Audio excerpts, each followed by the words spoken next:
Welcome to a special edition of Avocado Roast. We're going to break down the Bear season two. Joining me today is Gilbert Manzano and my wife to be, Megan Lochner. How are you guys doing?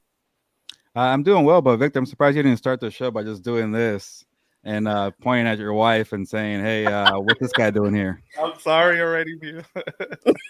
Why is he here with us right now?" Yeah. Uh-huh.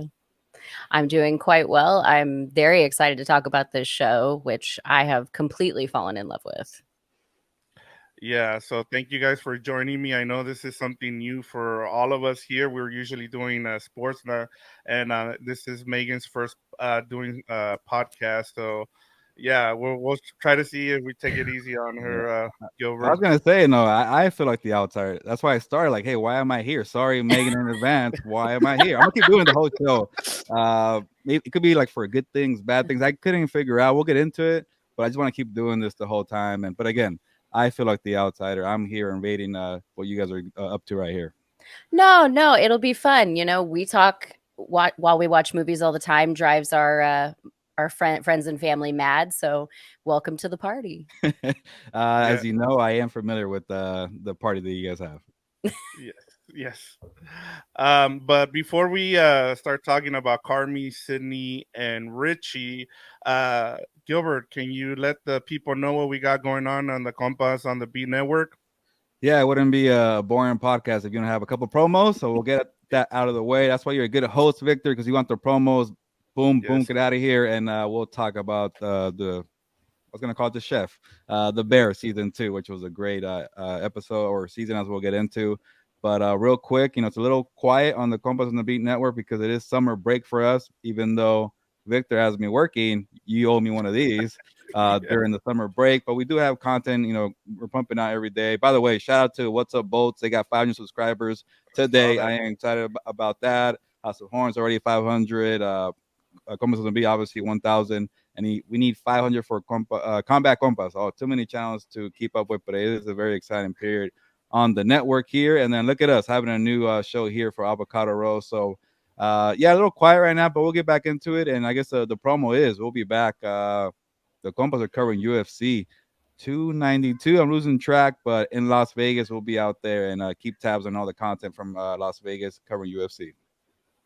No, that's yeah. We got a lot going on, and we'll be back. When is our Compass on the Beat? When are we back? When is our new show, new episode coming Yeah, out? so we record July 10th, so that means it comes out July 12th. So that's the way I operate recording days, and whenever it comes out, comes out. But I think it's July 12th. All right, cool. All right, so let's get to the bear.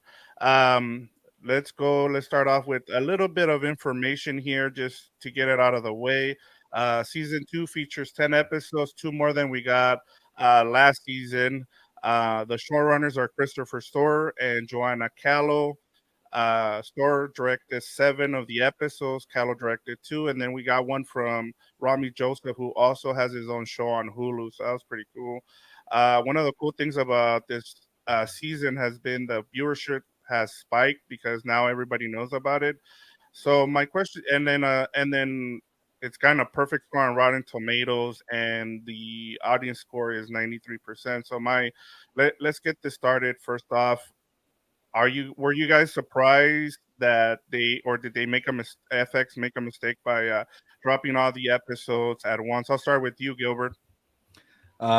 Victor, I feel like you know this from me. Megan, you might not know this, but I'm a binger. I like everything at once.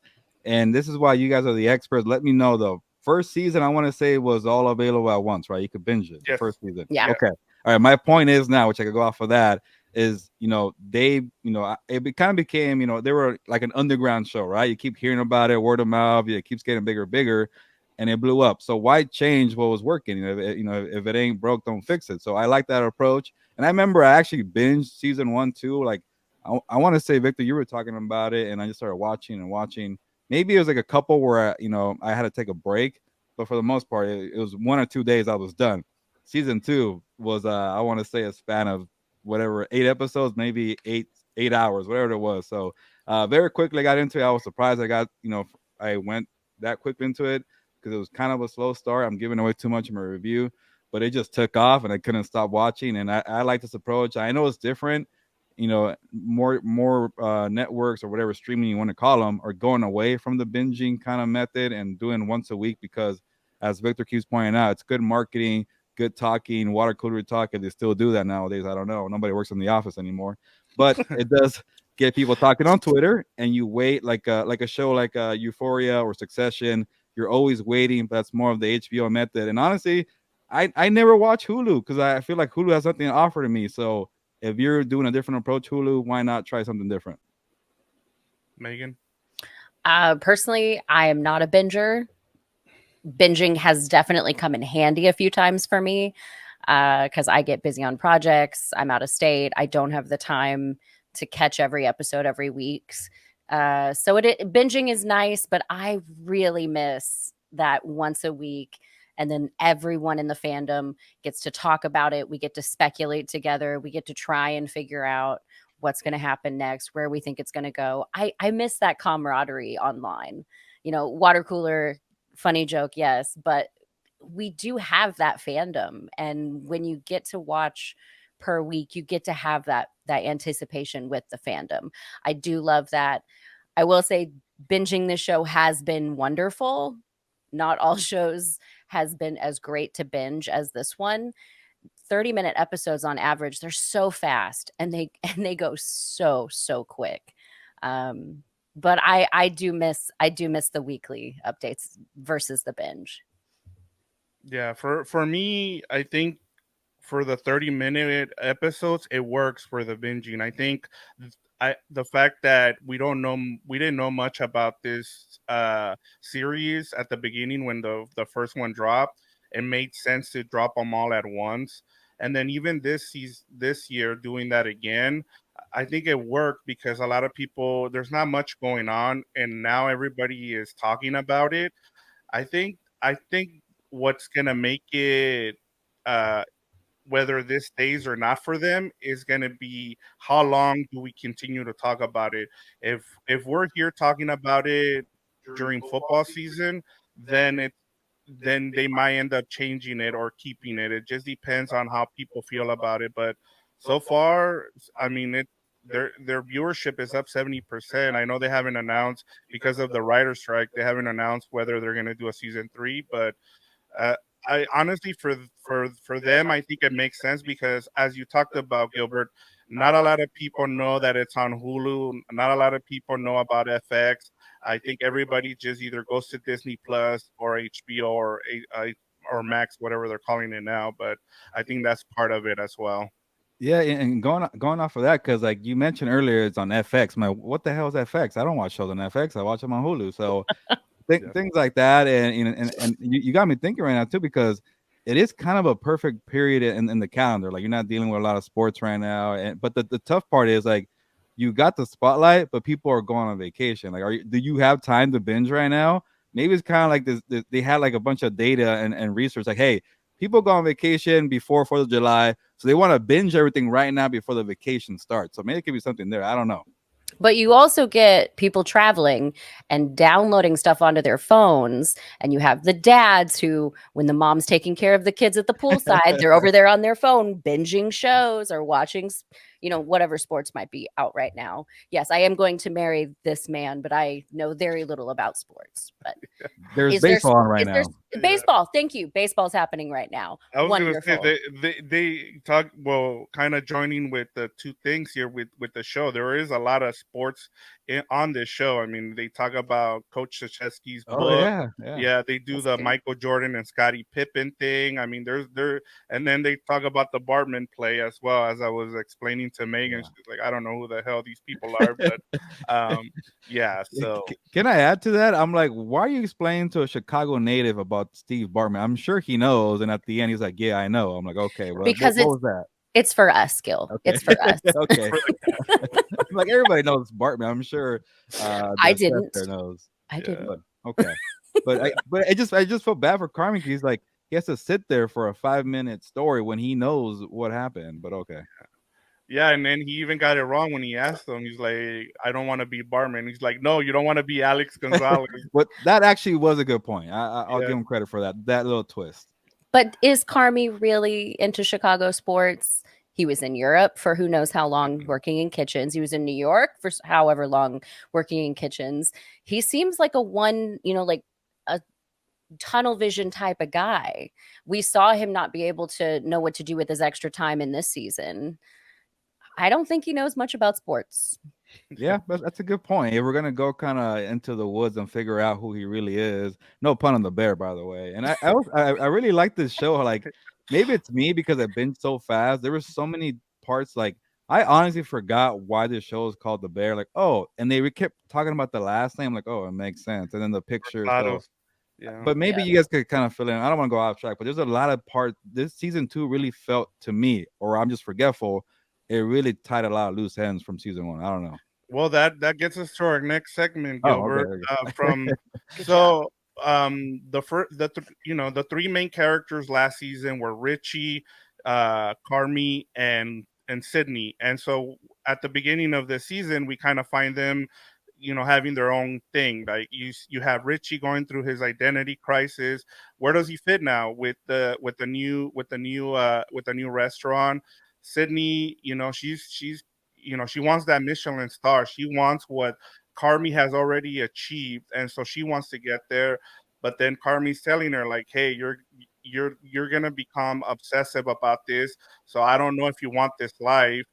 And then Carmy is just overwhelmed with the fact that he's run a kitchen, but he hasn't been able to run a business, and they have to pull his sister Sugar. So my question to you guys is, which of the three main characters, did you guys gravitate towards in season two? I'll start with Gilbert. It's tough because like if I want to relate, like I feel like this show reminds me of what we do, Victor, on Compas Yeah. on the Beat. Like Oh yes, like we're trying to start up, and it's a little weird because like Compas is different from my day job, and when people say where do you work for, like Sports Illustrated, like oh that's cool, and I'm like but but the day job, I'm trying to get that one going, like and then people, how they ask Carmen, what are you doing here, kind of thing. I'm like I'm trying yeah, to build my own business, and I really relate that to that. But I really like the Richie store because I feel like a lot of people find themselves wondering, okay, what do I do in this world, or time has gotten by and things are changing. How do I adjust? I don't like change. I'm because I could be the grumpy old guy who hates change too, and I can relate to that as Richie and like. And it's kind of like in this culture, like there's like different eras or generations where like the boomers and the Gen Z and the millennials, and he's kind of like in that back end boomer, and he's like, okay, I don't want to offend you, but this is who I am. And then you don't want to change who he really is. And then season two, you really try to blend, that being true to yourself, but also trying to adjust to the times. And I really found myself, liking Richie's story, and I don't know if we're there yet, but I just like I think Megan, you mentioned this all the time. I really like the character development, and I felt like with season one, okay, we established he's kind of an a-hole. He's an old person and doesn't like change. He's stubborn.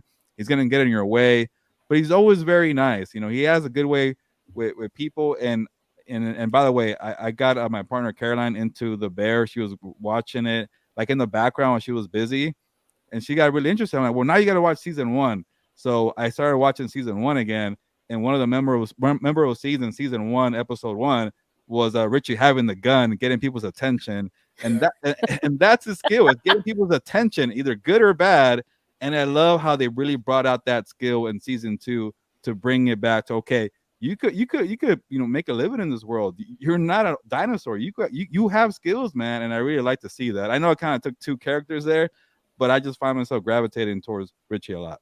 Before you answer, Megan, I just want to say like this became Richie's season. Like season two is it's all about Richie. Like it's not all about him, but that's what it ultimately became. It became Richie's season. But it also teaches you that I kind of relate to it as well, because I'm like, it's never too old. Like I went back to school, um, and so his story kind of I really related to. So, but on that note, I know Megan also was what she gravitated towards Richie. I did, not to sound completely unoriginal in this conversation, but yeah, Richie, 100%. All three of the main characters were relatable for me. I mean, we're not in our 20s anymore, all three of us, we're not young and stumbling. We're in our 30s and 40s and stumbling, and we've been through a lot. And seeing what these characters have gone through from the first season to the second season, it's hard not to relate to them. But Richie 100% stood out for me. Like you said, Gail, the first season we learned he was an asshole. We learned all these things about him. He was very rigid. He was stuck. He didn't want to go anywhere. He didn't want to grow. And this season, he just blossomed. I mean, pretty much almost all these characters had a blossoming moment, and Richie just really stood out for me. Yeah, I mean, going off of that, I'll say this just to be a little different. I'll say Carmy, just because of him having to be like I think of Carmy as Kobe when when in the fact that when he first started, he has Shaq, right, and he wins all those titles, and so he's got prestige.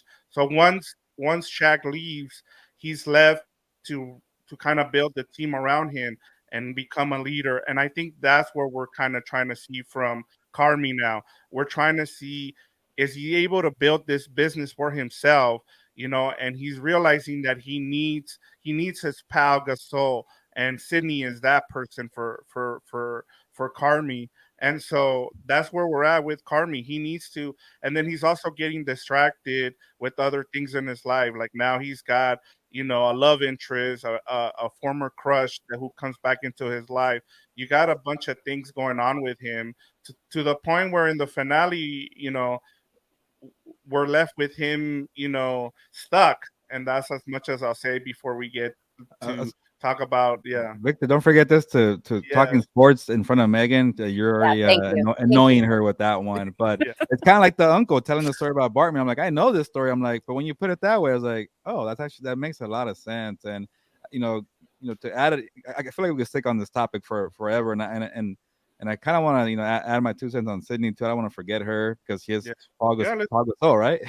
But yeah, but with the whole Carmen thing, I like the whole part where like when you're so focused and you're determined on your goal, and yeah, you kind of become like a little bit of a diva, a little bit of an a hole, and you have to be selfish. But season two really shows why he became that way, why he became distant from the family.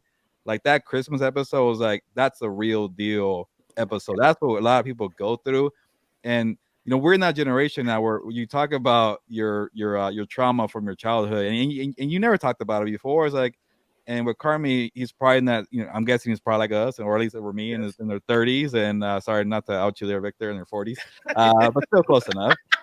But we're in that part where like we didn't talk about it as much, and now it's becoming okay, and maybe he's kind of learning that we're having a girlfriend. Like, is it okay? And you start feeling like okay, but then in a weird twist, like he wants to be selfish, but then he wants to help out also the people there, Sydney, Richie, everybody who's working for him, and he felt like what. I got a lot on the line here. I can't even talk to her right now. But everybody's saying she's amazing. Go for it. Go for it. And I'm like, okay, cool. Like, there is kind of the back and forth. That like, if people make you better, and if people are saying that person makes you better, you better listen. So I like that, but I also understand the part like sometimes when you got to go and you got a business mindset, you got to cut a lot of people out. But she wasn't one of them, and I really like that. And real quick with Sydney, and one thing that kind of stood out to me, and I feel like we all relate to this in our different ways. Uh, when she's doing the interview for people applying, and they're like, "Can I speak to the manager or the chef?" And she's like, "You are speaking to her." And like, I'm like, okay, it's kind of like us being minorities, Megan, being a woman, and we always kind of like we just stick out. And I'm like, oh, she probably gets that all the time.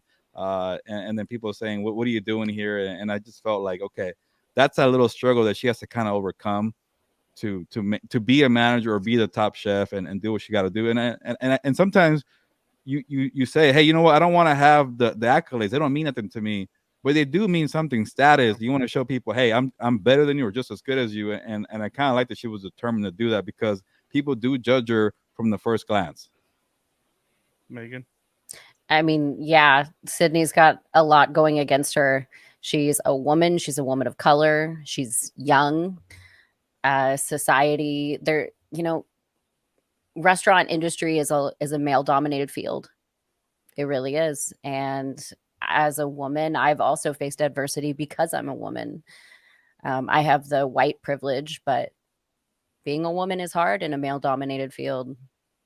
Yeah, and then I'll just add this with Sydney. I think the biggest thing with her was, I guess, convincing herself that she could do it, and I think that's why when we see her at the end, she's throwing up because she Yeah. figured out the fact that hey, she can do this, and I think Carmy not being there kind of finally just let her be herself. Like, hey, I can do this by myself instead of thinking, hey, I need him right next to me to be able to do this. And I think she finally figured out that, she can do this without Carmi. Yeah, can I add? Sorry, I keep finding more things. Again, Yeah, I'm no, go ahead. forgetful, but you guys talking about it. Uh, you know, I don't know if they ever kind of were hinting at it. Well, obviously they were. We're Yeah, not. I'm there not they dumb. are. Whatever. I know where Yeah. you're going. Okay. You know where Yeah. I'm going. I'm like, okay. Does she want to be with Carmi? And they weren't really like obvious, but there was a lot of signs there. And then she's a little jealous about Oh yeah. Claire, right? That's her name. Yes. And coming into the picture and like, oh, now you're getting advice from Claire. And but I thought it was so big of her. But you know what? That's not gonna happen. Go do what you got to do. We're all on different paths. And then like I know she's afraid about what's going on with Marcus there because we're all seeing where that's going. But yeah, she has to kind of figure out on her own. And I really like the bond with her and her dad. And I get it. Like it's kind of tough you really care about your dad's opinion. And she kept looking out, hey, what's going on with my dad? What's going on with my dad? But in a way, but I do love that because it was just them for a long time, right? Because the mom died, but I really like seeing that side of her background, and again, back to character development. As Megan, you love that part, and I think the writers did a good job of bringing everybody's story together. Maybe that's why it felt a little slow for me the first 3 or 4 episodes. When that Marcus episode came through, that's when Yes. it really took off for me. Yeah, and it was pretty much just building off of what we got in season two. I mean, season one. Especially with her, and then I think the biggest thing for her too was her going through and seeing all the failed Chicago restaurants, and I think that kind of got to her. And then her dad, saying like, "Hey, you should start looking at other things." And I think by the end, as you talked about the whole character development, what is the thing that her dad says? And he says, it's the thing. And like telling her like, yeah, this is your thing. And kind of without, all he had to say was one word, and she understood, even though she gave her Coach K's book there, and everybody knew except her. So I thought that was another great story. So moving on, we're gonna talk about the that wasn't a smooth segment there from me, so I apologize. No, I think uh, we took like 20 minutes in that one, so I don't want to feel like I'm adding more, but yeah, I could add more, but yeah. So we do need we were in the the next same boat. segment. yeah, so um talking about season two, I thought one of the things that they did really well, we knew about the three main characters, but we kind of wanted to know about the rest of the supporting cast. Tina, Ibra, Marcus, as you talked about, where the season kind of takes off. So my question to you guys is, who was the supporting actor now that you guys member that you guys were invested in the most in this season? And I'll start with Megan. Okay, good. I was thinking Uh, about it. I'm gonna give you an answer that's gonna feel like a cop out, but every single side, supporting cast in this season, except maybe Ibram, had such a beautiful journey. The writers, like they ate and left absolutely no crumbs. There was there everybody got their moment. Everybody got their growth. Tina really stood out to me, especially when she, had that bar scene where she went with her colleagues to the bar and she opened herself up to. I mean, we've all been in that situation where we're out in public with people we don't fully know yet. You don't know if you can trust them and you're vulnerable. And she opened herself up to be vulnerable with them when she sang that absolutely beautiful song at karaoke. And you just got to see her be confident and grow. And of course, Marcus, his journey, having a little bit of that selfish moment of letting himself leave his mom's side, which I'm sure from personal experience is incredibly hard to leave a parent that you adore and are devoted to. And for him to have that moment of selfishness, which it really isn't selfishness, but to him, it probably does feel like it is, to be able to grow. Honestly, all the characters had their moment to shine. Gilbert. Yeah, I know it's tough, and I kind of want to give a little bit of everything. I'm like the appetizer guy, right? Yeah. You said crumbs, I'll say apps. You know, as part of the show here, cooking Yeah.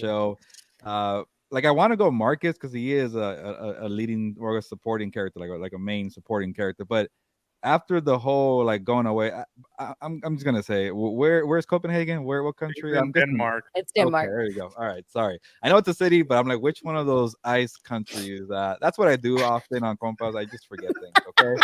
Uh, but that episode was great. And by the way, how about that little nugget at the end and in the later episode where like, yeah, I was feeding an invisible cat. This I'm like, yeah, there was no cat, and he was on a boat, and it was a similar thing. And I don't know if I'm getting too far ahead, but I really like how each character was benefiting from Carmy's, previous path. Like Yep. he had to go through that to help out his current crew, and I kind of like that. And I know he hated that world, but it's benefiting his group right now, and I really love that. But after the episode with Marcus there, it kind of like that was it for him. Like I felt like because he was so good in season one, like okay, I think we're good there, and that felt right to me. But then kind of just felt like a little bit of like you're right, like Ibra didn't really get his. Well, he came back, and that was about it. But he I didn't think really for get. him it was more about change. He wasn't Yeah, comfortable with change.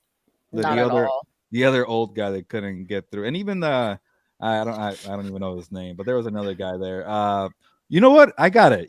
I just thought about it because there was a scene there. The sister, I don't even know her name. I forgot her Yeah, name. Sugar. Yeah, that's what I was okay, gonna go with, Sugar. Sugar. But go ahead. It'll Well, lead right into what I'm gonna talk about okay, her, cool. anyways. Go ahead. Well, like the whole thing about her and her mom, like you could tell there was a different relationship with the mom, and she put a lot of stress. Us, Victor being Latinos, we know that moms tend to favor the sons, and I'm guessing that's how it is in every culture.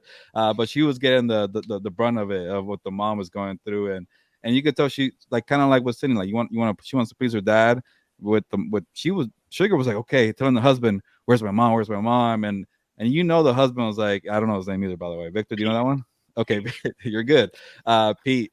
Yeah. And you could tell he couldn't break the news because how much that will affect his wife on a big night. So, but her joining the cast, or I guess the actual the restaurant there where she was Yeah, kind being of the project manager. being in and out, and they needed her, and she kind of needed that a little bit for closure to be with Carmy, and it's a mess. And her and Richie were clashing, and they made up. I love that, but there was that scene where I don't know the guy's name, but she calls the other guy in because Oh, Richie was about to apologize. How about that one? fact. No, not that. He's a guy who Oh, fixes sweeps. sweeps. Okay, Yeah, Sweeps. he's yeah. like, hey, Richie's He about to apologize. Come in, and he's a witness, right? right. Okay, and I love that scene because they were both they were just clashing and they needed to kind of grow, and then they became a team. And he was like, you know what, I've been a a-hole to you, and let's kind of like hash it out. And then she was gonna milk it, which she deserved to milk it, and he was cool with that. But I just love how more she got involved. Like the husband, her like he was kind of funny in the first season because they kept picking on him. I wanted more of that. It was pretty. Some of those scenes were really Yeah. hilarious, but they didn't. But he was just in a tough position. And one more with Fac. I keep thinking the other word, the F word, whenever Yes, time I they know. say We it. all. Yeah, not that one. Okay. Uh, I kind of like, okay, what about his good ending, his good character development? And it kind of came on late, like, oh, he knows how to fix things finally because he was always trying to fix something, he couldn't do it, and now he's doing it. And it's kind of a funny, fitting thing, like he could just fix things, and that's what they needed from him. But he Yeah. With also he Go also ahead. had that moment in the finale where he had to step up and go to front of house, and he was Oh scared, yeah, and yeah, yeah. Richie was like, "You got this," Yeah. and he kind of bucked up and he did it. That Yeah, was and great then because. go Sorry, go ahead. ahead, Go ahead. Victor. Go ahead. No, I I was was just gonna gonna say say he also figured out that's about a the whole thing with he figured out about what am I thinking about? He figured out that Mikey was trying to get the insurance money. He was trying to blow up the Yeah. restaurant. So that was Yeah. the other thing with him. He found that out. I was gonna say like you plan so much for something to go so right, and they did. They prepared well. But the night comes and things are just gonna be chaos, it's a mess, and it was a good ending there. We're like, okay, you gotta do that, you gotta do that, and they were all ready for it. They were nervous, but they were ready for it. And I really like that approach too. Good mention there by you, Megan. Yeah, no, and I was gonna talk about the sister just because I mean we got so little of her in season one, and they made her a priority. I mean, in that episode six, fishes. I mean, we find out why she's so has so much trauma with her mom, and we find out why they call her mom too because she's always trying to take Yeah, care of everybody, and that is who she becomes. She becomes the mom of the bear. And I think that's part of why Pete kind of doesn't tell her and he keeps it in and he cries about it is because he sees how happy she is. As he mentions in the finale, like, I've never seen you happier. You're usually, mad at the world. And here you seem like, yeah, you're mad at the work, but you love doing this. And so for me, that was one of the best things. And also that omelet scene was just Oh. oh yeah, awesome, you know. But with her, it was awesome. But talking about some of the characters that we got to see, we saw the budget went up for season two, and so we got to see a bunch of yeah. cameos. Let me just go through them. We got Robert Townsend playing Sydney's dad. We got Molly Gordon playing Claire, who's Carmy's love interest. We got Will Poulter, who plays Luca, the English pastry chef in Copenhagen. We got Bob Odenkirk, who plays Uncle Lee. Jamie Lee Curtis plays Donna, and then John Mulaney plays Michelle's cousin Michelle's partner. You got Sarah Paulson playing cousin Michelle. Olivia Colman playing Chef Terry. So my question to you guys is, what was the best cameo for you guys? So I'll go ahead and start with Megan. I couldn't pick one. I I know I sound like, oh, I'm a people pleaser. Everything's great. Usually not. Usually, I have a lot of opinions, but this is just another great example of how great this writing is. Season 1 to season 2. The writing is just some of the best stuff I've seen in TV in years. Um we watched this. We watched season 2 and then we started watching another show and I'm like this is not, no, this isn't it for me anymore. So we Yeah. went back to season 2, but like every cameos in TV and in movies is kind of like a fun little, wink and a nod to the audience. It's like, hey, we got this guy, look at that. But usually they don't have too much of a a reason to be there. And unlike that, the Bear season 2, every cameo they gave us, no matter who it was and what that role was essential to what our characters were going through. Um, they were essential to move the plot for both as for us as an audience and for the characters. And it was so nice to see that a tool in Hollywood like the cameo was not wasted. Gilbert. Yeah, yeah, going off of that, it's like, yeah, like, sometimes it's just a forced cameo. You want to show, hey, let me flex here and who I got on the show now. We're so Yeah. big. But they found the right spot. Like, yeah, they had to do the flashback and this is how bad I am, Megan, with names. Like one of my favorite actors, I don't even know his real name. I know his name when I hear it, but the guy that plays Mikey, from Shane, from Walking Bernthal. Dead, Punisher, yeah, Jason was, yeah, is it? I don't know. I think it's John Bernthal. Oh, there you go. uh, yeah, I'm terrible, but he's awesome. He's a great actor, and him playing Mikey, you kind of see also like, okay, now you know why he did what he did. You kind of like just see the signs, the fork scene with him and the guy from Better Call Saul, Yeah, Ben Bob Bob, Odenkirk. whatever. See, that's how Yeah. bad I am. Throw the fork, It was and so intense. it was intense, and again, like it's kind of like that's how families are, and they picked a lot of good family characters. Like when you get together in the holidays, you deal with the in-laws, the wild uncle, the snobby aunt. By the way, again, I'm gonna test you, Victor. I don't know if you mentioned it in your list because I'm bad with names, but I think she was a sister, and she plays a role on that the horror whatever horror American yeah, Horror American Horror.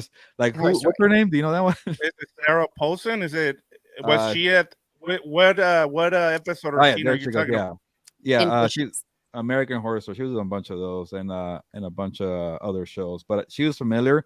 But her husband made me laugh because he was kind of like that snobby partner. Like I'm better than these people. So John Mulaney. okay, John Mulaney, that guy who's maybe famous. I comedian? don't know. He's a Uh, stand-up comedian. okay, well he was good at his role, and he was like, "You guys make me laugh," and like he was being mean to them, but there's always a character like that, and you got the two Fox brother, and that was kind of cool, and trying to sell people something baseball cards for a quick cash there, but yeah, there were just great cameos there, and was a question by the way, Victor, pick Like, one of these yeah, people. what was the best cameo for you?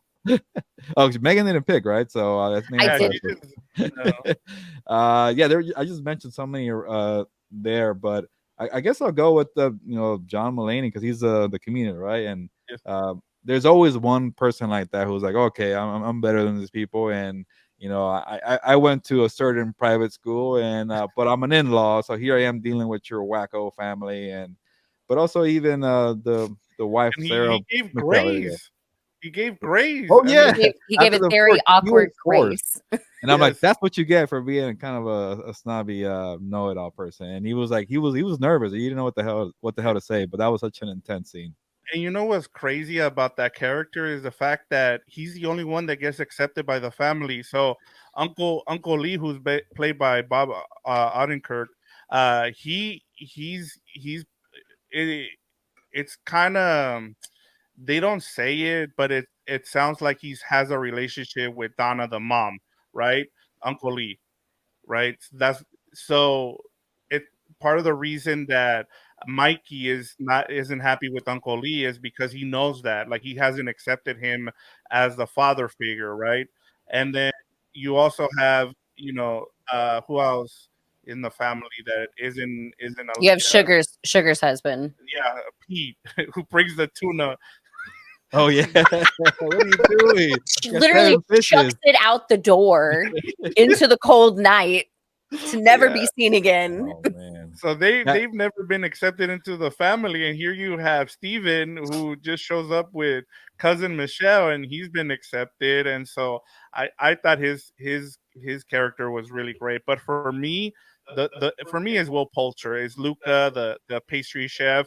I really enjoyed that the whole interaction with Marcus and the story he gave about him and Carmy. I'm like, he's talking about Carmy, right? yeah, And of course, later on, the we find picker. out it is him who he's talking about. But about him, he thought he needed to be the best, and Carmy showed him that he wasn't, and so he just went, you know what, I'm gonna do this for a living because it gave him a love for what he did, and I thought he for someone who we've seen in other roles where he plays kind of like the dumb guy, this was great to see from him. And honestly, like it showed me that the character who plays Marcus, he's new to the game. He's been an actor not for so long, so he was able to keep up with Will Poulter as well. So I for me it was Will Poulter. Can I add to that real quick? Yeah, A quick yeah, go ahead. side story. Like when I saw him on screen right away, I was telling Caroline, like, "Oh, that's the guy from Meet the Millers. I love that guy. He's hilarious." But as the show went on or the episode, I'm like, you know what? I kept saying, "Hey, Caroline, I don't think that's him. Like, who? He's actually like a British dude. He's like legit foreign. Like he's not acting." He is And then I British. look it up, like, oh, he's actually from the UK, and I had no idea, which tells you his American accent was really good. And I loved him in Meet the Miller. So I convinced myself it wasn't him. It was somebody that looked like him. But seeing this rundown here that Victor had, I'm like, oh, it was him. So I felt kind of silly, but he was also a good character. Yeah. You have anything else to add, Megan? Um, if I will pick, I will make a choice. There you go. Oh, okay. There you Okay, go. so Richie's episode Forks, Yes. the actress who played, and of course I should know her name, the actress who played the head chef, who he meets while they're cleaning the Olivia mushrooms, Colman. Yes. Olivia Colman. She was so good, and of course, any project she's on, she moves and speaks with so much grace. But I feel that the wisdom she imparted on Richie was just the cherry on top of that episode. And in all honesty, it was my favorite episode, was Forks. And to have her finish it off with him was just Well, there you go. Go beautiful. ahead. Go get Well, I was into gonna it, 'cause- say, I love that little book she had. That's the one you're talking about, right? With the organized colors and who to talk to, and Oh no, you're seeing. talking No, about but Am I I did wrong? no, but I Okay, also absolutely loved that performance from that actress. okay. I'm So I sure Vic so has okay, I her was wrong. name, but no, yeah, I was gonna say. she was probably also my other favorite pick Okay, because yeah, she did mention her. I did mention her when we okay. were watching it. I was like sitting there going, do I know this woman? Do I know this actress? Have I seen her in something else? I really like her. Yeah, the way she played off of Richie and Richie played off of her was so good. Like, yeah, Okay. So Yeah, let me try to get it right. So you said the head chef at that restaurant.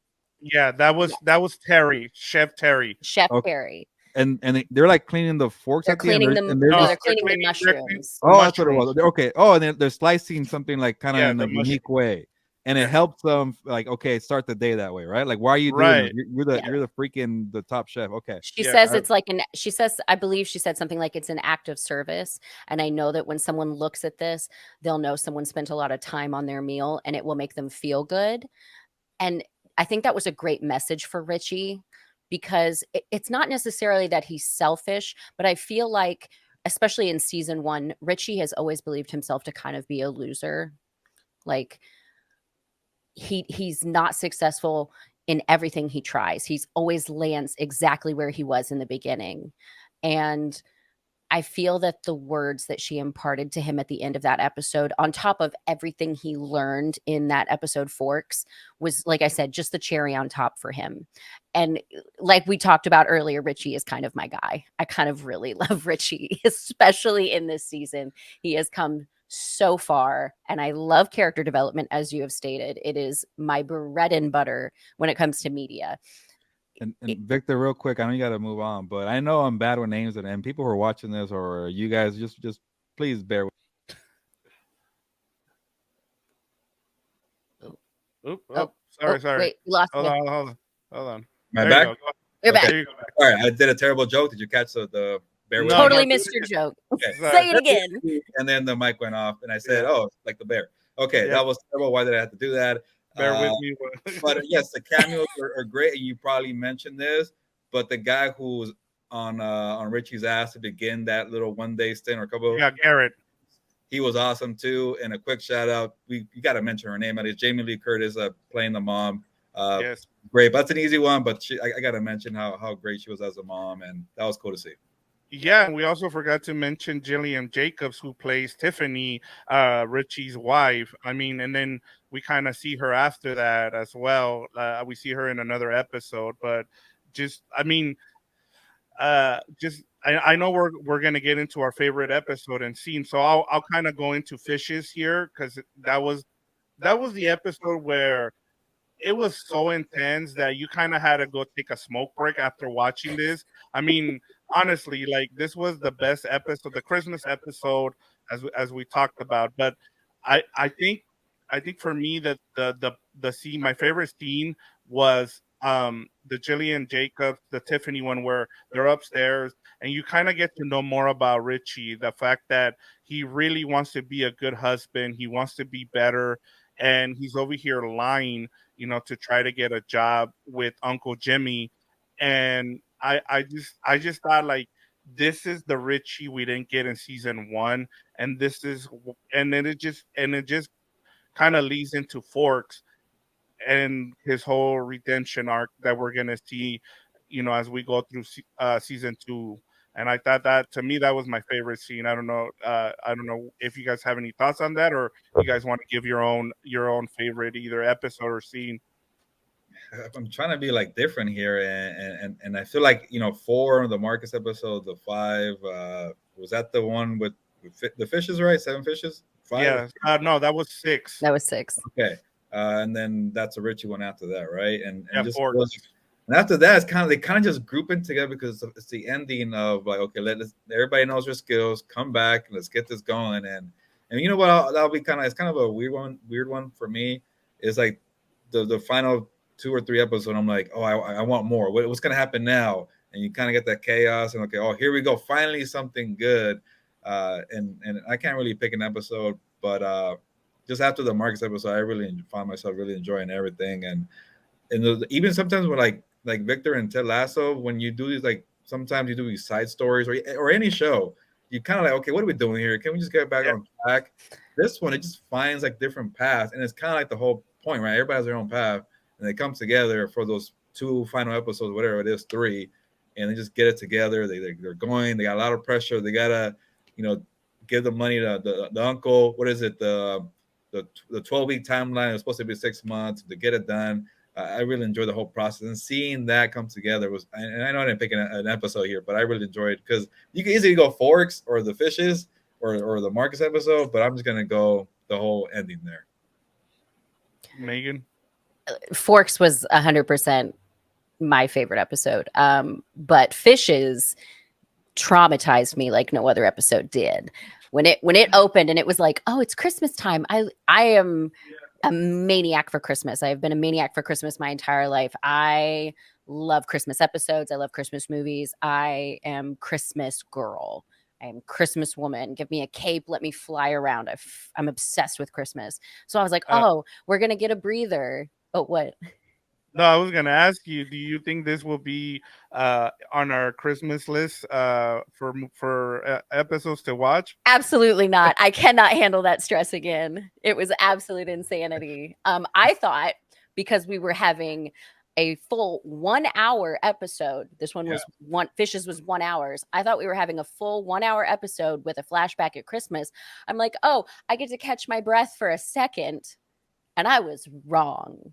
I was so wrong. I was stressed. It was like watching Uncut Gems with like lower stakes. Like I didn't think anyone was going to die with Fishes episode, but Uncut Gems was such a roller coaster and Fishes was such a roller coaster. It was very intense for me, but Forks was my absolute favorite episode. I loved seeing Richie love himself for the first time in God knows how long. He just grew tremendously in that episode, and he got to have camaraderie with people that I feel like he never gets to have camaraderie with anybody, even the family. They're all so not tainted, but they're all so marked by the trauma that they'd gone through as a family and as a group that there's no room for these characters to breathe together. When it comes on a personal level, they always have that heaviness that they all have gone through together hovering over them. And I feel like when Richie got to go to a new kitchen and learn from new people, he got to see like what it can be like in a healthy working environment. And he has a place and he's good at stuff. He's so good with people. He just needed to find somewhere to put that. And I feel like Forks really, that episode just killed it for me. Can I add to that? No, go ahead. I'll go after you. And then one quick joke, Megan, you need the little timer in your kitchen now. I just have it go off every 10 seconds or cooking. Absolutely not. Absolutely. Every time I'm seeing that, it got dirtier and dirtier to the episode. The sauce was on it on the timer, and people were like, "What's going on here?" But you know what? If I had to pick one, I feel like it's going to be Forks. I do like the way the show ended, but I didn't want to be obvious. But you know me, I try to like be a little different. But whatever, I'm just going to say Forks. And just seeing how a fancy restaurant runs like that, like I don't know, it could be real or it cannot. But to me, I don't know anything. It is a 3-star restaurant. It's so interesting to look into the windows of other worlds that we have no idea about. And it's so wonderful when writers like these get it accurate. I love it. That's great writing. Again, great writing. I can't say that enough. Checking somebody's Instagram for saying, okay, they've been saving their money for how long to come to this restaurant. And then you say on the house, like little customer service like that goes a long way. And I'm like, all right, now you know why these restaurants are the best in whatever city there are. So things like that. And then for Richie to learn that and then take it to his place, all that was pretty cool to see. Again, like I mentioned, like the Carmy, went through that path. He hated it, but those are all valuable skills. And now he's get to do it his own way. And for him to like Richie thought it was like a punishment, right? Because he was fighting with the Yes. sister. That's what and he thought it was, but like it no, was a we're gonna, gift. yeah. And it was like, hey, you turn that, and then like for him, like even like he feels so good about himself, and then like something happens where like he has Taylor Swift tickets, and the mom's like, or the ex-wife's like, no, I'm not going with you. I gotta beg it to you, or something just happened. In the It's car like, singing that song. Yeah. like he's just I so was just happy. gonna get to that. Go ahead. No. And it's like it's just always something bad happens. That's the kind of thing that annoys me about the show. Sometimes I'm like, okay, can we get some good? And it's like, no, but it's just part of the whole A show. roller But coaster. it's Yeah. so realistic. It's so realistic. I mean, we're in our 30s and 40s. Like we know that's realistic. We know like we get a moment of something really good and then life happens. And then you're coast for a little bit and then life happens. Unfortunately, that writers are too good at their job and it's like watching real life stories on our screen for this. Yeah, no, and I was just gonna mention that we hadn't talked about the music in this show, and I thought, I even asked Megan because I don't listen to Taylor Swift, but I was like, what was he singing there? And she's like, oh, it's Love Story, and I was like, that was perfect for him, like he found his love story finally, like he fell in love with what something a job that he can actually do, and I thought one of the best scenes for him was where they're doing the job interview, and after they do the interview, he's like, she's not getting the job, and Yep. then Sugar, the sister, is like, why? And she's like, oh, because I put the fork the wrong way, which it goes back to Yeah. the whole fork thing. Yep. And she's like, and she looked at it the whole time and never changed it. Like, we can't have that here. And I was like, whoa, like that tells you how much he grew as a person, how much Standard that, right there. Set the He bar. he yeah, drank the Kool-Aid. He Yes. drank the Kool-Aid. Love yeah, it. It was yeah. So, such a good moment. yeah, so for me, that's what I wanted to add, was like the whole music part of it too. And I mean, Richie just became, like I said, this was his season. We got a lot of great moments from everybody. So with that said, I kind of just want to get you guys' final takeaways from season 2, and then maybe a prediction for season 3 of The Bear. I'll start off with you, Gilbert. Yeah, you got me thinking. I think it's time for Richie to find somebody new, maybe a love interest in season 3. I think he's finally getting closure that his falling apart marriage is not going to come back because she's about to get married, and he had to hear that and swallow that pill. But I think he'll get a little love interest, and It'll be the head person, because she said keep in touch, oh and yeah, so yeah, it'll there you go. probably be her. Look at that, dropping spoilers for season 3. That's how good you are, Victor. Uh, but yeah, kind of like to my annoyance, like the roller coaster of the show, and it's kind of easy. Like the whole Claire thing. He has to go spend the first episode of season 3 making things right with Claire. Making things right with Richie because he said some really awful things to him. I'm like, whoa, okay. And that's also another part of the show. Like he has that bear inside of him, not just the last name, and just there's something there where you feel like there's going to be a season 3, and that's set up right there. But who knows? Maybe obviously Marcus's mom, like you mentioned, Victor, that's going to be tough for him. But what do you do? Like if the restaurant is really successful, how do you find chaos in season 3? So things like that, it leaves room for mystery too. Megan. I honestly, season 2 was about opening the restaurant. It was about getting to day one of that place opening. And technically, we weren't even at day one. This was like family meal. This was like a cold opening. So the general public hasn't even seen the restaurant. But that's what season 2 was all about. It was learning the skills you needed and getting to the starting lineup. It was like getting to the startup. Season 3 is going to be about keeping those doors open, Yeah. and keeping butts in those seats, because we had that scene with Sugar. Sugar was with someone, I can't remember. Uncle Jimmy Uncle Jim. Oh God, yeah, that was or Cicero, because he's got so many names. So Uncle Jimmy to the to the ladies, ladies. and then Cicero to the men. Yes, Uncle Jay does have a soft spot for the ladies, 100%. Definitely not for any of the men. But like, yeah, she was like, we don't have a waiting list. We're not filled up after the first week.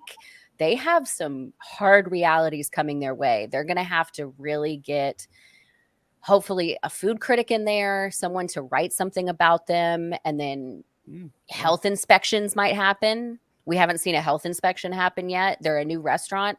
Health inspectors like to show up unannounced, and food critics like to show up unannounced and then write about their experience. So they're going to have to start learning how to deal with that. They're going to have to, like what you said, Carmy said some awful things to Richie, and they're going to have to go through some personal therapy about that. And Yeah. oh, go ahead. No, if I want you to finish, because I have a lot to, I have a lot of notes. uh, Go ahead. Go ahead. Sorry. I'm just gonna say I loved what Claire did for Carmy. I think I was really worried when she's like first came into the picture. My first sentence out of my mouth was, "Oh, this is really not what he needs right now. He really just needs to focus." But and Vic is gonna laugh. We laughed about this the other night. Their relationship is so similar to us, Victor and I, because I'm definitely out of the two. I'm Carmy. When Vic and I first started orbiting each other, I was very much I have a career.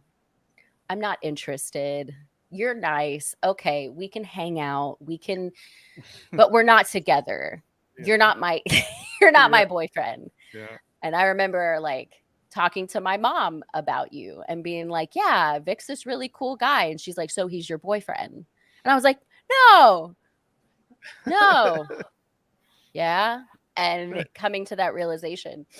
And I know as like a freelancer, it is difficult, incredibly difficult to balance a career, the career you want, to get it where you want it to go, and a relationship. But I think Claire was worth it for him, just like Victor was definitely worth it for me. And Carmy really, really messed up. Yeah. And I hope they can come back together, but she might not have the time for him anymore. Yeah, that's gonna be something to keep an eye on. In terms of the whole kind of like the whole season, I I was thinking about this the other day and how I was like, are they going to be able to do something with season two? You have a really good season. The show kind of caught us off guard. We didn't know how good it was going to be, and so season two can either be a flop or it could be better. And it just they not only met expectations, but they exceeded it with the writing, with the directing. They even added two more episodes, and so I mean, just my big takeaway is the writers and the director here, the showrunners, they deserve credit for having a great show because everybody's talking about it. Right? I mean, there's not much going on right now. It's the summer, and so as we talked about with the whole benching process, they probably got it right because we're all talking about it, and it's gonna like I even heard some people saying like it's the best show, like because everybody was talking about what are we gonna have after Succession, who's gonna take over, and I think right now it's between White Lotus, which is a show we haven't watched, and The Bear now, and so it's good to see the progress that they show, and we'll see what we get in season three. But in terms of predictions, it'll be interesting to see what happens with some of the storylines. I mean, do we get a love triangle between Marcus, Carmy and Sydney? I don't want to. Do we want to see that? No. That's the other thing too. What happens with the mom? Like when we saw Fishes, we thought that the mom was dead. Me Like, too. Yeah, I was like, oh, she's obviously dead. Like they're not talking about her. We're not seeing her. She's gone. Yeah. Wrong. But you know what's funny? That when I was rewatching season one, they mentioned it briefly. Hey, is mom coming in season episode one? So I'm like, oh, I forgot because I told. I totally. I'm like, oh, I think she's dead too, like Mikey. And she's like, she's coming to the restaurant. She's not dead. I'm like, oh, I was wrong. I felt so embarrassed. Yeah, no, and so then you have who plays Frank, Jillian Jacobs,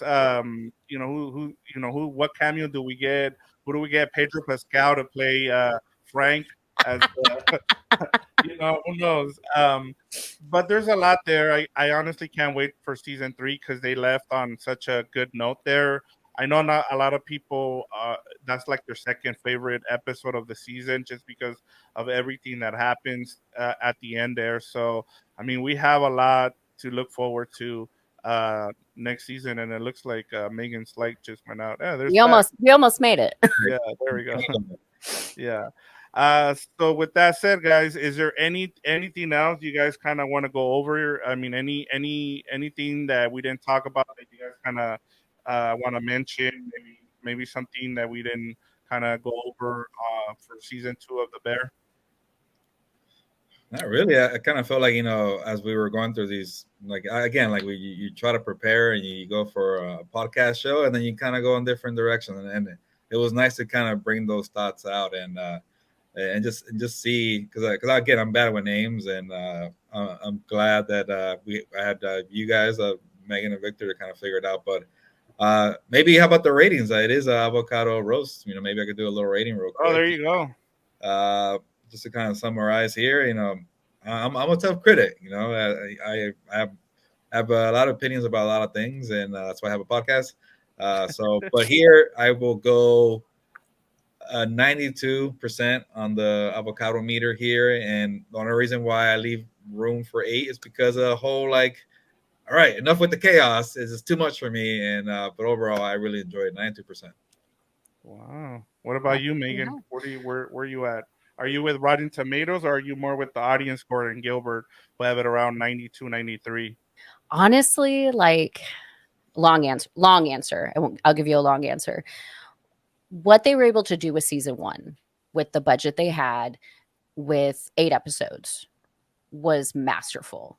Like they got there was no fat on any of the episodes, and not to the point where, like, if you didn't pay full attention you're going to miss everything. Not to that degree, but everything just flowed so smoothly. They were able to do an entire season of a cohesive story with characters that I gave a lot of shits about in 8 30-minute episodes. And this was, they say this show is a comedy, but to me it does feel more like a family drama, especially with season 2. But when you jump from what they were able to do with season 1 budget into the season 2, which we just finished, with from 8 episodes to 10 episodes, and one of those episodes being an hour long, I'm blown away. I'm blown away at the writing. Again, little to no fat on these episodes, and I have just fallen in love with these characters. And I want them to continue to grow. I want them to continue to become what I know they can be, because like you love someone, you love these characters, and you want them to be happy, you want them to grow, you want them to learn. And I'm just so impressed with what these writers were able to do with the bigger budget. And I'm so anticipatory. I anticipate so much season 3 being even better. So I'm going to say like a 98. Oh, wow. Which is really high. I know, I'm aware of that. And I know it's not a perfect show, but it is damn close. Yeah, I'm kind of like right in the middle with you guys. I'm like probably gonna say like a 95. I think there's a couple of episodes that kind of started out slow, as Gilbert said. Also, like I'm not gonna knock them on the whole binging thing. That's not their fault. But in terms of I think it worked really well having the being able to binge some of these shows. Um, like as you talked about the whole chaos, like I put chaos menu, and I guess season 2 wasn't as chaotic. We got a little breather here and there, but there was some slow moments here and there where you're kind of like, okay, what are we doing with some of these storylines? I think, we're just trying to pick at it because it's so good. I even asked Megan as we were going through the whole season, is like, so are we gonna find out about Ibra? What's going on with Ibra? Like, we got Tina, we got everybody else. So that was probably like the only nitpick. So I'm gonna say 95. And it's the best show that, in terms of going from season 1 to season 2, that I've seen in quite some time. Like, I got to find this show and kind of go with it. Usually someone else tells me about it and then I run with it. So it was good to kind of find this show myself and then kind of tell everybody else about it. And I feel really good about it, and I feel good about what we can expect from season 3. Take the credit, Victor. It's your show. Yeah. So with that said, that's it. I want to thank Gilbert and Megan for joining me today.